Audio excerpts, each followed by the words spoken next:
મહત્વના સમાચાર ડીસાથી પ્રાપ્ત થઈ રહ્યા છે। ડીસામાં મોટી દુર્ઘટના બની છે। ડીસામાં ફટાકડાની ફેક્ટરીને ગોડાઉનમાં ભીષણ આગ લાગી છે। ડીસાના ઢુવા રોડ ઉપરની ફેક્ટરીમાં વિકરાળ આગ લાગી છે। બોઇલર ફાટવાને કારણે આગ લાગ્યાનું પ્રાથમિક અનુમાન વ્યક્ત કરવામાં આવી રહ્યું છે। તો બનાસકાંઠાના ડીસામાં બની છે મોટી દુર્ઘટના। ઢુવા રોડ ઉપર ફટાકડાની ફેક્ટરી અને ગોડાઉનમાં આગ લાગી છે। જે રીતે સમાચાર પ્રાપ્ત થઈ રહ્યા છે, આગની દુર્ઘટનામાં એક શ્રમિકનું મોત થયું છે, જ્યારે કેટલાક શ્રમિકો ગંભીર રીતે દાઝ્યા હોવાના અહેવાલ પ્રાપ્ત થઈ રહ્યા છે। આગના કારણે અફરાતફરીનો માહોલ છે। ડીસા નગરપાલિકાની ફાયર ફાઇટરની ટીમ અને 108 એમ્બ્યુલન્સ અત્યારે ઘટના સ્થળ ઉપર પહોંચી ચૂકી છે। આગ લાગવાનું પ્રાથમિક કારણ બોઇલર ફાટવાનું માનવામાં આવી રહ્યું છે। જો કે આ મુદ્દે હજુ કોઈ સ્પષ્ટતા નથી। આગ લાગી ત્યારે ગોડાઉન અને ફેક્ટરીમાં કેટલા મજૂરો કામ કરતા હતા તેને લઈ અને હજુ કોઈ પ્રાપ્ત જાણકારી નથી થઈ રહી, પરંતુ આ દુર્ઘટનાને લઈ અને અત્યારે સમગ્ર વિસ્તારમાં અફરાતફરીનો માહોલ છે। 2 શ્રમિકો દાઝી ગયા છે આગ લાગવાને કારણે અને એક મજૂરનું મોત નીપજ્યું છે।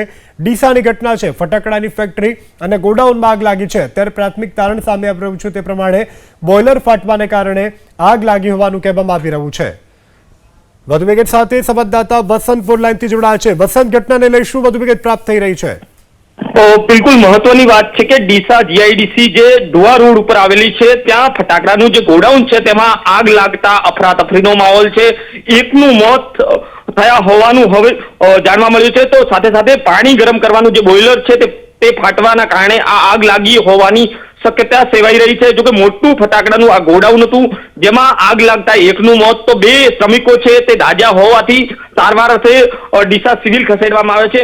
જોકે ડીસા નગરપાલિકાનું ફાયર ફાઇટર પણ ઘટના સ્થળે પહોંચ્યું છે। જી વસંત, આપ જોડાયેલા રહેજો, આપની પાસેથી જાણકારી મેળવતા રહીશું। આપણી સાથે પ્રવીણભાઈ માળી જોડાયા છે, ધારાસભ્ય ડીસા। પ્રવીણભાઈ, આ સમગ્ર ઘટનાથી આપ વિદિત છો, આપની પ્રથમ પ્રતિક્રિયા? જી પ્રવીણભાઈ, મને હમણાં સમાચાર મળ્યા છે કે એક ફાયરની ફેક્ટરી હતી ક્રેકર્સ બનાવનારની, એમાં બોઇલર બ્લાસ્ટ થયો છે જી, અને એમાં થોડી કેઝ્યુઅલિટી છે। અત્યારે મામલતદાર Shri, SDM Shri, chief officer, ફાયરની ટીમ બધા ઘટના સ્થળ છે। કેટલાક લોકો ઇન્જર્ડ છે અને હોસ્પિટલે મૂક્યા છે અને હું પણ ત્યાં 10 મિનિટમાં અત્યારે પહોંચી રહ્યો છું। બિલકુલ પ્રવીણભાઈ, કેટલા લોકો ઇજાગ્રસ્ત છે એને લઈને આપની પાસે કોઈ જાણકારી આપ જણાવી શકો? અત્યારે 2 થી 3 લોકો ઇન્જર્ડ છે અને 3 લોકોની ડેથના સમાચાર છે, પણ હું છતાં પણ કન્ફર્મેશન માટે ત્યાં પહોંચી રહ્યો છું સ્થળ ઉપર। જી પ્રવીણભાઈ, જી એબીપી અસ્મિતા સાથે જોડાવા બદલ, વાતચીત કરવા બદલ આભાર। આપણી સાથે વીજી પ્રજાપતિ જોડાઈ ગયા છે, પીઆઈ છે ડીસા।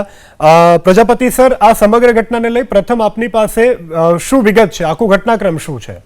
આ ઘટનાક્રમ એવું છે કે ફટાકડાનું ગોડાઉન હતું જેમાં બોઇલર બ્લાસ્ટના કારણે આ બનાવ બનેલો છે। અત્યારના પૂરતાના સમાચાર એટલા છે, 3 કેઝ્યુઅલિટીના સમાચાર છે અને 2 ને શિફ્ટ કરવામાં આવે છે।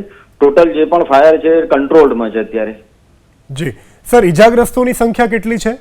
2 ઇજાગ્રસ્તોને અત્યારે શિફ્ટ કરેલા છે અને બાકી અત્યારે જે રિકવરીની પ્રોસેસ ચાલુ છે, એટલે આપણને ચોક્કસ માહિતી પછી જ મળી શકે। અત્યાર સુધીની ચોક્કસ માહિતી મુજબ આટલું છે કે 2 ને ડીસા સિવિલ સાથે શિફ્ટ કરેલા છે। બિલકુલ સર, મોતના આંકડાને લઈને આપની પાસે કોઈ જાણકારી? કેઝ્યુઅલિટીના 3ના સમાચાર છે ચોક્કસ અત્યાર સુધીના। જી બિલકુલ, અને આગ કઈ રીતે લાગી એને લઈને કોઈ આપની પાસે પ્રાથમિક જાણકારી? એ બાબતે તો હજી ચાલુ છે તપાસમાં। હજી આગ ને બધું કંટ્રોલ કરવામાં જ થોડું થઈ રહ્યું છે જે બાબતે। બિલકુલ સર, આ કયા વિસ્તારમાં ફેક્ટરી આવેલી છે અને આસપાસ? ઢુવા રોડ ઉપરનો ફેક્ટરી છે। ફેક્ટરી નથી, આ ગોડાઉન છે, કોઈ ફેક્ટરી કે એવું કારખાનું નથી। આ ઢુવા રોડ ઉપરનું ગોડાઉન છે। સર, અન્ય આસપાસના કોઈ એકમો આગની ચપેટમાં આવ્યા હોય તેને લઈને? ના, એવું કોઈ બનાવ નથી। જી, અને અત્યારે કેટલી ફાયર ફાઇટરની ટીમો ઘટના સ્થળ પર હાજર છે? 3 ફાયર ફાઇટર છે અત્યારે। જી, એ સિવાયના અન્ય કોઈ અધિકારીઓ? તમામ અધિકારીઓ ડિપાર્ટમેન્ટના હાજર છે પોલીસ સાથે। જી સર, મૃત્યુઆંક વધી શકે તેવી કોઈ શક્યતાઓ ખરી? પ્રાથમિક માહિતી એવી છે કે અંદર અત્યારે 10 માણસો ગોડાઉનની અંદર હતા જેવી માહિતી છે। જી, જેમાંથી 3ના કેઝ્યુઅલિટીના સમાચાર છે, 2 ને રિફર કરેલા છે, બાકી અત્યારે ચાલુ છે અત્યારે જોવાનું। જી, વિજી પ્રજાપતિ સર, એબીપી અસ્મિતા સાથે જોડાવા બદલ, વાતચીત કરવા બદલ આભાર। તો ડીસાની આ ઘટનાને લઈ અને મૃત્યુઆંક વધી શકે તેવી હાલ શક્યતા જે છે તે વ્યક્ત કરવામાં આવી રહી છે। 10 લોકો અંદર હાજર હોવાનું પણ પીઆઈએ જણાવ્યું છે એબીપી અસ્મિતા સાથેની વાતચીતમાં। અત્યારે પ્રાથમિક માહિતી મુજબ 3 લોકોના મૃત્યુના સમાચારની શક્યતા સેવવામાં આવી રહી છે। સંવાદદાતા વસંત પણ ફોન લાઈનથી જોડાયા છે। જી વસંત, આપની પાસે શું વધુ જાણકારી? જી વસંત, અવાજ મળી રહ્યો છે? સંવાદદાતાનો સંપર્ક કરવાનો પ્રયત્ન કરી રહ્યા છીએ. ગોડાઉનમાં 10 લોકો હતા તેવું પીઆઈ દ્વારા કહેવામાં આવ્યું છે. ડીસામાં બોઇલર બ્લાસ્ટ થતા ફટાકડાના ગોડાઉનમાં ભીષણ આગ લાગી છે. તો ફટાકડાના ગોડાઉનમાં આગથી 3 લોકોના મોતની પોલીસ દ્વારા પુષ્ટિ કરવામાં આવી રહી છે. ધારાસભ્ય સાથે વાત કરતા ધારાસભ્યએ પણ કહ્યું કે અમે સ્થળ તપાસ માટે જઈ રહ્યા છીએ.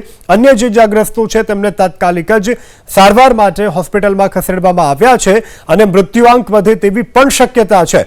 3 લોકોના મોત થયાની પોલીસ દ્વારા પુષ્ટિ કરવામાં આવી છે. 3 લોકોના મોત, 2 લોકો ગંભીર રીતે દાઝ્યાની હાલ શક્યતા વ્યક્ત કરવામાં આવી રહી છે.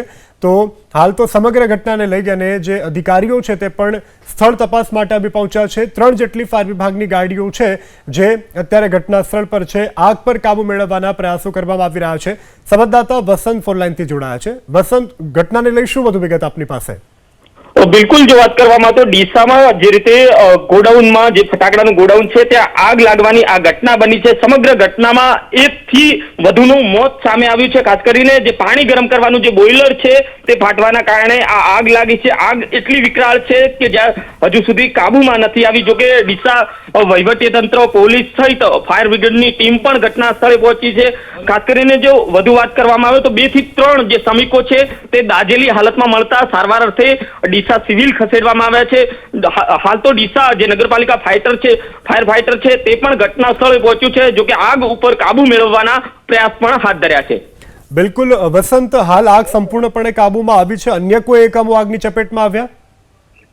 જોકે આજુબાજુ હજુ સુધી કોર્ડન કરેલું છે, પરંતુ ચોક્કસ હાલ તો માત્ર ફટાકડાનું જે ગોડાઉન છે તે સળગતા મોટી જાનહાનિ થઈ છે. બિલકુલ વસંત, સમગ્ર જાણકારી બદલ આભાર. તો હાલ તો આ સમગ્ર ઘટનાને લઈ અને અધિકારીઓ જે છે તે પણ ઘટના સ્થળ ઉપર જવા માટે રવાના થયા છે અને 10 લોકો અંદર હાજર હોવાની પણ જાણકારી પ્રાપ્ત થઈ રહી છે. અને ધડાકા સાથે લાગેલી આગમાં 3 લોકો ગંભીર રીતે દાઝી ગયા છે. હાલ તો 3 જેટલી ફાયર વિભાગની ગાડીઓ ઘટના સ્થળ ઉપર છે અને ભારે જહેમત બાદ આગ પર કાબુ મેળવવાના પ્રયાસો થઈ રહ્યા છે. મૃત્યુઆંક વધવાની પણ આશંકા વ્યક્ત કરવામાં આવી રહી છે.